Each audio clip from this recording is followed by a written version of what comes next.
We have to make a point about isolation. If this road wasn't even here in the 60s, you know, picture Highway 90 gone, and you know how it is driving. You go down to Jericho, and you don't make that right turn, you know, unless you want to drive over this right here. Look, like this. You want to drive on this? Broken ground. Come to a wadi, come to a ditch.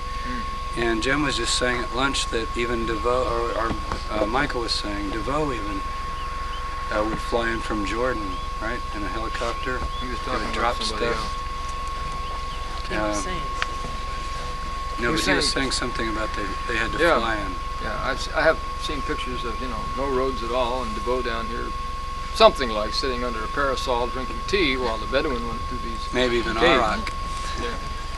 The water system, though, comes down and goes right along the path, just to the north of the path, right side of the path, comes down here just about this metal piece, and does a Y. Part of it goes into the what I call the trash dump out here. That doesn't seem to be very productive, but smells a lot. The other part came right into the city here at this far northwest corner. And one thing that's kind of fun to do if you want to shoot a few pictures is to walk through the water system. You can trace it easily all the way through here, all the way out. Yeah. Part of it goes off to the southeast. That last cistern there on the corner is huge. Some of it comes right here close and goes along right here. Yeah, some of it goes right here. Am I missing something? No, one more room over. It goes right along there, comes all the way out to that corner and goes off down to the southeast. I have a theory that maybe that wall you see retaining out there might also have retained or included the drainage of the system, because people need water, but they also have water they don't need anymore, which would go on out and perhaps spill over the end someplace. The main features around here that have to do with things that they did, cisterns are plentiful. One thing that DeVoe missed entirely is this little deal here about the size of a phone booth. You see this round half circle. That's a metal forge. It's not even on his map. That's very important. So that that would say something about either farming, making farm implements, Get a shot or of that, maybe making implements of war, if this is a zealot hideout. So that it's curious the things that he left off his list in his map and all.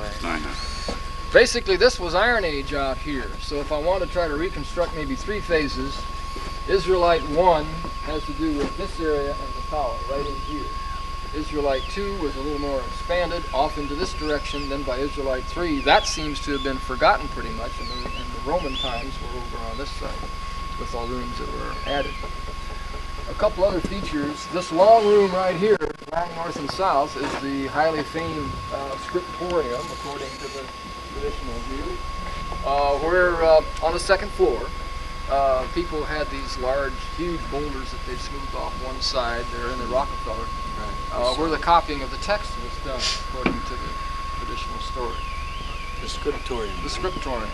The dining hall. Dining hall is the long one at the end there, going east-west, where the community had their meetings, etc., says the legend. And that was their meeting house. The kitchen was one or two just toward this way from that. We know that on the corner there, the thing looks like a clay hole is a pottery kiln. That seems to check out pretty well. How about mikvahs? Mikvahs Orthodox mikvah. Mikvahs galore. You got these step-down cisterns, so it looks like you've got mikvahs, and that would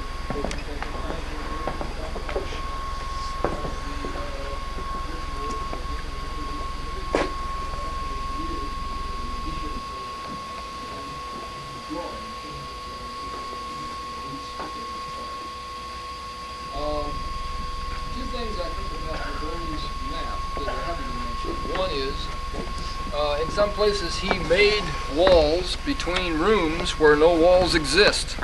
We have a nice case there. You see that looks like mud brick about the size of two sofas right there, just where the fellow's walking to it. That is marked on his map as a dividing wall between room 60 and 61. But in fact, that's nothing more than standing dirt. He left that called a two rooms.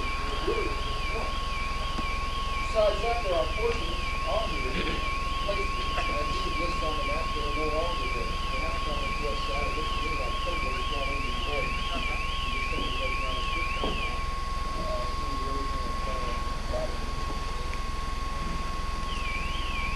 I go back with gold to the idea that what if the people that come here would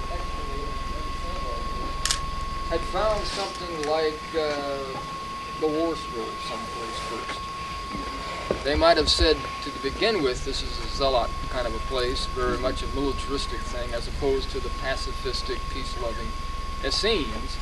We might have a completely different story. So much depends on what you start with. See, then everybody kind of feeds into that.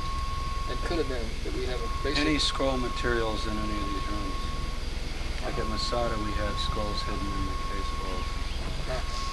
Doesn't seem to be. So. Only a few weeks ago, they pulled a great big pot out of that room 60 over there, and it had nothing in it, no scroll material, but you know, the urns are all around, I guess. So that's not so strange. Now, I wanted to take you to the cemetery and show you one particular spot we noticed where we have most of the graves are facing north-south, which is unusual for Jewish burial. But there's a bunch of graves facing east-west, and we could go over there. You want to do that? Yeah. Look at them quickly. Another fundamental point is these scrolls could have been written other places, right here. And